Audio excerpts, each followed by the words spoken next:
కదిలే నది నీవైతే కడలి ఒడిని నేనవుతా లేత కొమ్మ నీవైతే చివురుటాకు నేనవుతా కొంటె అలవు నీవైతే కంటి పాప నేనవుతా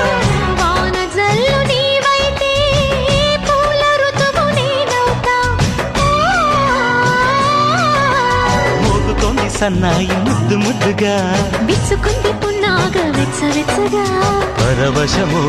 పరవరమో మరు జన్మకు స్వాగతము